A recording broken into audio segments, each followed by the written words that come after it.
चार युग में कैसे हुई लड़ाई, क्यों भगवान शिव को करना पड़ा न्याय। ये कहानी बहुत ही रोचक है। दोस्तों, वीडियो शुरू करने से पहले एक छोटा सा निवेदन है कि कमेंट में हर हर महादेव अवश्य लिखें। ये कहानी है सतयुग, त्रेता, द्वापर और कलयुग, चार युगों की। एक समय की बात है, चारों युग यानी चारों भाई एक साथ बैठे हुए थे। तब आपस में चारों में वाद विवाद होने लगता है। सतयुग, त्रेता, द्वापर और कलयुग चारों एक साथ बैठे हुए विवादों में उलझने लगे। सबसे पहले सतयुग कहने लगा कि अरे मूर्खों, तुम सब मुझसे छोटे हो, तुम मेरी बराबरी कैसे करने लगे। जब त्रेता युग ने यह बात सुनी तो कहने लगा कि तुम सबसे बड़े कैसे हो सकते हो। तुम सब में सबसे बड़ा तो मैं हूं, मैं ही सर्वश्रेष्ठ हूं, तुम मुझसे सर्वश्रेष्ठ नहीं हो सकते। तब तक द्वापर युग बोल उठा कि तुम सर्वश्रेष्ठ कैसे हो सकते हो, तुम सभी में श्रेष्ठ तो मैं हूं, तुम्हारा श्रेष्ठ होने का तो प्रश्न ही नहीं उठता। तब तक कलयुग कहने लगा कि तुम तीनों श्रेष्ठ बन रहे हो, परंतु हकीकत तो जानते ही नहीं, वास्तविकता में श्रेष्ठ तो मैं हूं। इस तरह से चारों युग आपस में झगड़ने लगे। तब चारों युगों ने फैसला किया कि हम आपस में फैसला नहीं कर सकते कि हम में से कौन बड़ा है, कौन सर्वश्रेष्ठ है। इसका फैसला तो भगवान भोलेनाथ करेंगे। चलिए वहां चलते हैं। भोलेनाथ ही आदि और अनंत है। चलिए उन्हीं के पास कैलाश पर चलते हैं। वही हमें बताएंगे कि हम में कौन बड़ा है और कौन छोटा है। इसका निर्णय स्वयं भगवान शंकर करेंगे। इसका निर्णय हम नहीं कर सकते। चारों युगों ने मिलकर योजना बनाई कि चलिए कैलाश पर चलते हैं। चारों युग कैलाश पर्वत चले जाते हैं। जब वह कैलाश पर्वत पर पहुंचते हैं तो द्वारपाल उन्हें रोक लेते हैं। द्वारपाल कहते हैं कि तुम चारों कौन हो और कहां जा रहे हो। तो चारों युग कहने लगे, हे द्वारपाल, हम भगवान शिव से मिलना चाहते हैं, उन्हें हमारी आने की सूचना दीजिए। स्वयं नंदीश्वर महाराज भगवान शिव के पास आए और भगवान शिव से कहने लगे, हे प्रभु, है कैलाशपति, आपसे चारों युग मिलना चाहते हैं। भगवान शिव कहते हैं कि जाओ, उन्हें सम्मान सहित हमारे समक्ष ले आओ। भगवान नंदीश्वर चारों युगों को लेकर पहुंच जाते हैं भगवान शिव के पास। भगवान शिव ने चारों को सम्मान सहित अपने दरबार में बैठाया। चारों लोग भगवान शिव को प्रणाम करते हैं। तब भगवान शिव ने चारों युगों से कहा कि आप सभी का हमारे दरबार में, हमारे कैलाश पर स्वागत है। कहो, तुम्हारे आने का क्या कारण है। तुम तो स्वयं ही कालचक्र हो, तुम तो स्वयं ही समय हो, फिर ऐसा क्या कारण है कि तुम्हें हमारे पास आना पड़ा। चारों युग कहते हैं कि हे सृष्टि के रचयिता, हे भगवान शिव, हम चारों में विवाद खड़ा हो गया है और हम उस विवाद का समाधान नहीं कर पाए, इसीलिए हम आपके पास आए हैं। अब हम आपसे निवेदन करते हैं और गुहार करते हैं कि हे भगवान, आप ही हमारा फैसला करें, आप हमारा न्याय करें और हमें बताएं कि हम चारों में सबसे बड़ा कौन है, हम चारों में सर्वश्रेष्ठ कौन है। भगवान शिव कहते हैं कि इसका फैसला तो तब होगा जब आप चारों अपना अपना फैसला सुनाएंगे। तब भगवान शिव सतयुग से कहते हैं कि हे सतयुग, तुम बताओ, तुम कैसे बड़े हो। तुम अपने आप को सर्वश्रेष्ठ बताने की कोशिश कर रहे हो, लेकिन वो कैसे, यह मुझे बताओ। तब भगवान शिव से सतयुग कहता है कि देखिए प्रभु, मेरी आयु सबसे ज्यादा है, मैं 17 लाख वर्ष का हूं और अन्य युग हमसे तो बहुत छोटे हैं, इसीलिए मैं इन सभी से लंबी आयु का हूं। तब तक कलयुग बोल उठा, कहने लगा कि हे प्रभु, मैंने तो यही सुना है कि व्यक्ति कभी आयु से बड़ा नहीं होता, व्यक्ति तो गुणों से बड़ा होता है। भगवान शिव ने कलयुग की दलील को माना और सतयुग से कहा कि सतयुग, तुम इस तरह तो बड़े नहीं हो सकते। सतयुग कहने लगा कि हे प्रभु, मेरे युग में जो व्यक्ति हुए वो बड़े ही बलवान हुए, बड़े ही पराक्रमी हुए, वे पृथ्वी को उठा ले जाए, ऐसे पराक्रमी और बलवान थे। और मेरे राज्य में भगवान श्री हरि विष्णु ने कई अवतार लिए। देखिए, प्रभु नरसिंह अवतार मेरे ही काल में हुआ, वराह अवतार मेरे ही काल में हुआ, मत्स्य अवतार मेरे ही शासनकाल में हुआ। तब तक त्रेतायुग बोल उठा, नहीं प्रभु, श्री हरि विष्णु के अवतार होने से सतयुग बड़े नहीं हो सकते हैं। प्रभु अवतार तो मर्यादा पुरुषोत्तम श्री राम का मेरे काल में भी हुआ था, जिन्होंने संसार को मर्यादा का पाठ सिखाया। और अगर बलवान की बात करते हो तो कुंभकर्ण जैसे योद्धा, राम रावण जैसे योद्धा मेरे शासन काल में भी हुए। हे प्रभु, इस तरह से सतयुग बड़ा नहीं हो सकता, तो फिर इन सब में बड़ा तो मैं हूं। जब यह बात द्वापर युग ने सुनी तो द्वापर युग कहने लगे कि हे प्रभु, दोनों बड़े बन रहे हैं, परंतु ये दोनों बड़े कैसे हो सकते हैं। देखिए प्रभु, आप जानते हैं कि जब मेरा शासन काल आया तो मेरे काल में तो भगवान श्री कृष्ण जैसे अवतार पैदा हुए जो कि 16 कलाओं से संपूर्ण परब्रह्म परमेश्वर थे, जिन्होंने विराट रूप दिखाया। वैसा विराट रूप तो साक्षात भगवान विष्णु भी नहीं दिखा सकते। हे भगवंत, अगर योद्धाओं की बात करते हैं तो मेरे शासनकाल में बड़े बड़े योद्धा कर्ण, एकलव्य, गुरु द्रोण, जरासंध, भीष्म पितामह और अर्जुन, भीम, युधिष्ठिर, नकुल, सहदेव मेरे ही शासनकाल में हुए थे। प्रभु बलराम स्वयं मेरे ही शासनकाल में हुए थे। तो बताइए, प्रभु की मेरे शासनकाल में कौन सा योद्धा इनके योद्धाओं से कम था? हे प्रभु, इन सब में तो मैं बड़ा हूं। तब तक कलयुग बोल उठा। कलयुग कहता है कि हे प्रभु, मैं इनकी बातें मान लेता हूं। इनके शासनकाल में जो भी योद्धा हुए, जो भी अवतार हुए, उनमें कई कमजोरियां पाई गई थीं, और जिनके शासनकाल में कमजोरी वाले मनुष्य हो, वो सर्वश्रेष्ठ कैसे हो सकता है? कलयुग कहने लगा कि नहीं भगवान, मेरा शासनकाल सबसे अच्छा है। मेरे युग में व्यक्ति के भोग विलास के लिए कई सुविधाएं हैं। अच्छे अच्छे और नई नई तकनीकों से परिपूर्ण मेरा युग, मेरा शासनकाल सभी में सर्वश्रेष्ठ है। जब भगवान शिव ने चारों युग, सतयुग, त्रेता, द्वापर और कलयुग की वाणी सुनी, चारों के उत्तर सुने, चारों की बहस सुनी, तो भगवान शिव अपने मन में विचार करने लगे और सोचने लगे कि इनका फैसला कैसे किया जाए। पास में ही माता पार्वती बैठी थी। माता पार्वती कहती है कि हे प्रभु, अगर आप ही इनका फैसला नहीं कर पाए तो फिर इनका फैसला कौन करेगा? फिर तो चारों भाई आपस में ही मर जाएंगे। हे महादेव, इसीलिए आप ही इनका फैसला कीजिए। सभी देवता मिलकर भगवान शिव से कहने लगे कि हे भोलेनाथ, आप ही इनका फैसला करें, नहीं तो चारों युग अगर आपस में लड़ने लगे तो फिर क्या होगा? सृष्टि का कालचक्र रुक जाएगा, समय का प्रवाह रुक जाएगा। भोलेनाथ, आप ही कुछ कीजिए। भगवान शिव कहते हैं कि ठीक है, मैं समस्त गणों की बात मानता हूं। मैं इन चारों युगों का फैसला करूंगा। भगवान शिव ने चारों लोगों से कहा कि चलो ठीक है, मैं तुम चारों की परीक्षा लूंगा, और जो परीक्षा में सफल हुआ वही सबसे बड़ा होगा। सतयुग बोल उठा कि है भगवंत, आप जो चाहे वह परीक्षा ले लीजिए, लेकिन सबसे बड़ा तो मैं ही रहूंगा। कलयुग कहता है, हे प्रभु, हम भी परीक्षा देने के लिए तैयार है, आप तो बस परीक्षा लीजिए। चारों युग परीक्षा देने के लिए तैयार हो जाते हैं। भगवान शिव ने 100 टन वजन का एक लोहे का परसा लिया और कैलाश पर्वत के नीचे एक तलहटी में रख दिया, और उस परसा के पास में ही एक चावल का ढेर लगा दिया। भगवान शिव ने चारों युगों को बुलाया और कहा कि तुम चारों की परीक्षा अभी हो जाएगी। भगवान शिव सतयुग से कहते हैं कि सतयुग, मेरे 500 गण यहां बैठे हैं और इस परसा में रखे हुए चावल को बनाना है, तो इन चावलों को तुम्हारे युग का व्यक्ति ही बनाएगा, और मेरे यहां जितने गण हैं वो सब भोजन करेंगे। भगवान शिव कहते हैं कि हे सतयुग, तुम तुम्हारे युग का व्यक्ति बुलाओ और उसे भोजन बनाने के लिए भेज दो। हम सभी लोग यहां खड़े होकर देख रहे हैं। जब भगवान शिव की बात सतयुग ने सुनी तो एक बहुत बड़ा बलवान योद्धा सतयुग ने बुलाया और कहा कि जाओ बेटे, इस परसा में चावल बनाओ और बना करके भगवान शिव के इन सभी गणों को भोजन कराओ। अपने महाराज का आदेश सुनकर के सतयुग का आदमी चलता है और वहां आकर के देखता है कि उस परसे का भार 100 टन से ऊपर है, हजारों मन से ऊपर का परसा है। पर वह तो सतयुग के युग का व्यक्ति था, वह बड़ा ही बलवान था। उसने एक बहुत बड़ी भट्टी खोदी। भट्टी खोदने के बाद पेड़ों को तोड़ करके लाया और उसने अग्नि जलाई। अग्नि जलाने के बाद परसे को एक हाथ से उठाया और उठा करके भट्टी पर रख दिया, और चावल उठाया और परसा में डाल दिया, पानी डाल दिया और चावल बना दिया। जब बहुत विशाल परसा में चावल बन गए तो उस व्यक्ति ने, जो सतयुग का था, समस्त गणों को बैठाया, पत्तल दिया और चावलों से भोजन करा दिया। अपना कार्य पूरा करके वह अपने मालिक सतयुग के पास आया और कहने लगा कि हे प्रभु, मैं जा रहा हूं, अब मेरा काम हो गया है। भगवान विष्णु और अन्य लोग यह सब देख रहे थे।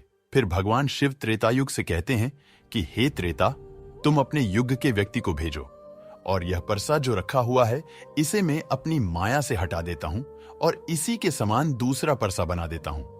अब तुम अपने युग के व्यक्ति से इस चावल को बनवाओ और मेरे 500 गणों को भोजन करवाओ। तो त्रेता युग ने कहा कि ठीक है प्रभु, जैसी आपकी आज्ञा। त्रेता युग ने भी अपना एक महान योद्धा कुंभकर्ण जैसा बलवान प्रकट किया और उसको आदेश दिया कि जो तलहटी में नीचे हजारों टन का परसा रखा हुआ है, इसमें हजारों मन जो चावल रखा है उसे बनाना है, पकाना है, और जब चावल पक करके तैयार हो जाएं तो इन 500 गणों को खाना खिलाना है। त्रेता युग का व्यक्ति भी बड़ा ही बलवान था।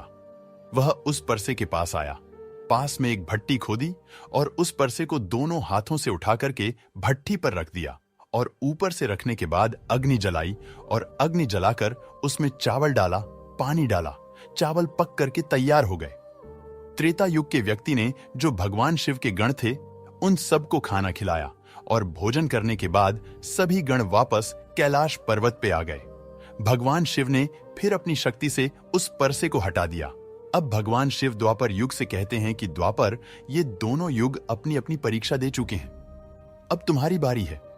देखिए, इनता ही बड़ा परसा उस तलहटी में दिखाई दे रहा है और हजारों मन चावल रखे हुए हैं और तुम्हें मेरे 1500 गणों को भोजन कराना है। द्वापर कहने लगा कि ठीक है प्रभु, आपकी जैसी इच्छा मैं पूरा प्रयत्न करूंगा कि मेरे युग का जो व्यक्ति है आपके सभी गणों को खाना खिला सकें। वहां पर द्वापर युग ने भी एक भीम जैसे अवतार वाला बड़ा ही ताकतवर बलवान व्यक्ति को बना करके खड़ा कर दिया और उससे कहा कि जाइए, देखिए तलहटी में परसा रखा हुआ है, वहां रखे परसे में उस चावल को बनाना है और बनाकर इन सभी गणों को भोजन कराना है। वह व्यक्ति कहता है कि ठीक है प्रभु, जैसी आपकी आज्ञा। द्वापर युग का व्यक्ति चला जाता है। वह देखता है कि परसा आकार में बड़ा है, उठाने में ताकत लगानी पड़ेगी। उसने भट्टी खोदी और लकड़ियों की व्यवस्था की और उस परसे को दोनों हाथों से उठाया, क्योंकि उसे सतयुग और त्रेता युग के व्यक्ति आराम से उठा सकते थे, लेकिन उसे बहुत ताकत लगानी पड़ी। पूरी ताकत लगाकर उसने उस परसे को उठाया और उठा करके जैसे तैसे खींचकर नीचे अग्नि जलाई और उसमें चावल डाल दिए, और जब चावल पक गए तो भगवान शिव के उन सभी गणों को भोजन कराया। खाना खिलाने के बाद वह द्वापर युग का व्यक्ति अपने मालिक के पास आता है और कहता है कि प्रभु, मैंने अपना काम कर दिया। वहां पर द्वापर युग उससे बहुत खुश हुआ और कहा, शाबाश, अब तुम जा सकते हो। अब भगवान शिव कहते हैं कि हे कलयुग, अब तुम्हारी बारी है। जो परसा तुम देख रहे हो उसका वजन कम नहीं होगा, उसका वजन उतना ही रहेगा, हजारों टन। लेकिन जब तुम्हें परीक्षा देनी है तो मानने को तैयार नहीं थे कि तुम सबसे छोटे हो, लेकिन तुमने तो माना नहीं। तुम्हारे आदमी की आयु भी मात्र 100 वर्ष है, जबकि अन्य लोगों की आयु बहुत अधिक होती है। सतयुग के मनुष्य की आयु 1,00,000 वर्ष होती थी, त्रेता युग में 10,000 वर्ष होती थी और द्वापर युग में 1,000 वर्ष होती थी। और हे कलयुग, तुम्हारे शासन में मात्र 100 वर्ष ही है और तुम्हारा आदमी भी छोटा है। जब भगवान शिव की बातें कलयुग ने सुनी तो कलयुग कहता है कि प्रभु ठीक है, मैं आपकी बात मानता हूं, लेकिन पहले ही आप मुझे इस तरीके से हताश मत कीजिए। प्रभु, आप तो एक न्याय करते हैं, सबको मौका दिया जा रहा है, हम भी परीक्षा देकर देखेंगे। यदि हमसे नहीं हो पाया तब जाकर हम मानेंगे। भगवान शिव कहते हैं ठीक है, तुम अपना आदमी बुला लो। फिर भगवान शिव कहते हैं कि यह परसा देख रहे हो, हजारों टन का है, वहां चावल रखा है, यह हजारों किलो टन का परसा है और इसमें इतने सारे चावल रखे हुए हैं, तुम्हारा व्यक्ति क्या करेगा? कलयुग कहता है कि ठीक है प्रभु, आप मेरा तमाशा तो देखिए। तीनों युग हंसने लगे। भगवान शिव भी उसकी बात को सुनकर अचंभित थे। भगवान शिव सोच रहे थे कि क्या कलयुग का व्यक्ति इतने हजारों किलो टन के परसे को उठा पाएगा? कलयुग ने बड़े ही बुद्धिमान व्यक्ति को पैदा किया। बड़ा ही तीव्र व्यक्ति था, बहुत ज्यादा सोचने वाला व्यक्ति था। सभी गुणों से संपन्न व्यक्ति को कलयुग ने पैदा किया और पैदा करके व्यक्ति से कहा कि बेटे, तुम्हें अपनी शक्ति दिखानी है, परीक्षा का समय है। यदि तुम इसमें असफल हो गए तो मैं सबसे छोटा हो जाऊंगा। वह व्यक्ति अपने महाराज से कहता है कि महाराज, आप इस एक परसा की बात करते हैं, ऐसे हजारों परसा हमारे सामने हो तो भी परेशानी नहीं है। जब उस व्यक्ति की बात को तीनों लोगों ने सुना तो वह हंसने लगे। कहे रहे थे कि छोटा सा व्यक्ति जिसकी लंबाई मात्र 3 हाथ है, यह क्या करेगा, जबकि हमारे युगों के मनुष्यों की लंबाई तो बहुत हुआ करती थी। ये बात बिल्कुल सच है। सतयुग के लोगों की लंबाई 21 हाथ और त्रेता युग के व्यक्ति की लंबाई 14 हाथ और द्वापर युग के व्यक्ति की लंबाई 7 हाथ थी और कलयुग के व्यक्ति की लंबाई लगभग 3 हाथ होती है। तीनों युग बड़ी जोर जोर से हंस रहे थे। कलयुग कहता है कि आप बस देखते रहिए, मैंने अपने लड़के को भेज दिया है। कलयुग का आदेश पाकर के वह कलयुग का तीव्र बुद्धि वाला व्यक्ति उस तलहटी में आया। तलहटी में आकर उसने देखा कि परसे का वजन तो बड़ा ही विशाल है, मैं इसे उठा नहीं पाऊंगा। तो उस व्यक्ति ने दिमाग लगाया, उस परसे के नीचे मिट्टी खोदना शुरू कर दिया। परसा तो उसने हिलाया भी नहीं और उसके नीचे भट्ठी खोदकर तैयार कर दी। लकड़ियों की व्यवस्था करने में उसे तब थोड़ा सा भी समय नहीं लगा, क्योंकि लकड़ियां वहीं रखी हुई थीं। उसने उन लकड़ियों को उठा लिया और उस भट्ठी में आग जला दी। परसे में चावल डाला, पानी डाला और बस कुछ ही समय में चावल पक करके तैयार हो गए। वह कलयुग का व्यक्ति कितना दिमाग वाला था, उसने कुछ भी नहीं किया। परसे के नीचे भट्ठी खोदी और उसमें आग जला दी, चावल को डाल दिया और चावल में पानी डाला और चावल पक भी गया। जब चावल पक गए तो भगवान शिव के गणों को एक कतार में बैठा दिया। उन गणों से कहा कि आप मेरा साथ दें और आप इस चावल को आपस में परोस दीजिए। भगवान शिव के 4 विशाल गण चलते हैं और उन चावलों को बाल्टियों में भर भर के सभी गणों को परोस दिया। तब कलयुग कहता है कि अब आप सब भोजन कर सकते हैं। भगवान शिव के सभी गण खुशी खुशी भोजन करते हैं। कलयुग के मनुष्य ने उन 4 शेष बचे गणों को भी भोजन कराया। भोजन कराने के बाद उस परसे को साफ किया और परसा वहीं छोड़ दिया और उसका काम पूरा हो गया। वो अपने महाराज कलयुग के पास आया और आकर के कलयुग से कहा कि हे प्रभु, मैंने आपका काम कर दिया है। कलयुग बहुत खुश था, कहने लगा, शाबाश, आपने मेरी लाज रख ली, आपने मेरी परीक्षा पास कर ली। भगवान शिव और तीनों युग देखकर अचंभित रह गए। कलयुग कहने लगा कि हे भगवान शिव, अब आप निर्णय कीजिए कि हम में से बड़ा कौन है। भगवान शिव मन में विचार करने लगे और सोच करके जवाब दिया। भगवान शिव कहते हैं कि मैंने तुम चारों की परीक्षा देखी। जब सतयुग का व्यक्ति आया तो उसने अपनी ताकत लगाई और ताकत लगा के परसे को उठा करके अग्नि पे रख दिया और स्वयं ने ही मेरे सभी गणों को चावल परोसा। जब त्रेतायुग की बारी आई तो उस व्यक्ति ने भी बिल्कुल ऐसा ही किया। परसे को उठाया, भट्ठी पर रखा, उसमें चावल डाला, पानी डाला और उसे पकाया और सबको खिलाया। और इसी तरीके से द्वापर युग के व्यक्ति ने भी किया। परंतु आपने देखा कि मात्र 3 हाथ का व्यक्ति, इसकी बुद्धि देखिए कितना विशाल परसा था, शायद उसे हिला भी नहीं सकता था। उसने उस परसे में चावल बना लिया। मेरे इतने गण थे कि अगर वो बाल्टियों से परोसता तो वो शायद परेशान हो जाता। तो देखिए, उसने उनमें से ही 4 गण अपनी सहायता के लिए बुलाए और चारों गणों से भोजन परोसवाए और स्वयं बैठा रहा। यह तो बड़ा बुद्धिमान व्यक्ति हुआ। यह तो बड़ा ही बुद्धिमान युग हुआ। भगवान शिव कहते हैं कि कलयुग बड़ा ही बुद्धिमान व्यक्तियों का युग होगा। इसमें मशीनों का आविष्कार होगा, बड़े बड़े दिमागधारी होंगे। भगवान शिव कहते हैं कि तुम सब युग जैसा शासन करते आए हो। ठीक है, माना तुम्हारे युगों में मनुष्य धार्मिक हो, लेकिन तुम्हारे युग के व्यक्तियों में बुद्धि का अभाव था। उन्होंने कभी अपनी बुद्धि का उपयोग नहीं किया। नहीं तो कुंभकर्ण, रावण, इनके जैसे महान योद्धा जिनको मारने के लिए स्वयं भगवान अवतार ले लेकर आए, और वे इतना मूर्ख थे, यह नहीं जान सके कि यह भगवान है, यह सृष्टि के रचनाकार हैं, और उनसे युद्ध किया और सभी के सभी मारे गए। कलयुग के व्यक्ति को देखो आप, वो कितना बुद्धिमान है, और आगे आने वाले युगों में, आगे आने वाले कलयुग के राज में वैसे ही बुद्धिमान व्यक्ति देखने को मिलेंगे। तो भगवान शिव ने फैसला किया कि तुम चारों में सबसे बड़ा कलयुग होगा। कलयुग मशीनों का युग होगा। कली का नाम है मशीन और युग माने समय। कलयुग मशीनों का समय होगा। इस समय बड़ी बड़ी मशीनों का आविष्कार होगा, जो कि सतयुग, त्रेतायुग और द्वापर युग में नहीं हो पाएगा। भगवान शिव की बातें सुनकर वह चारों युग भगवान शिव की बात मान लेते हैं और चारों युग अपने अपने धामों को और अपने अपने राज्यों को लौट जाते हैं।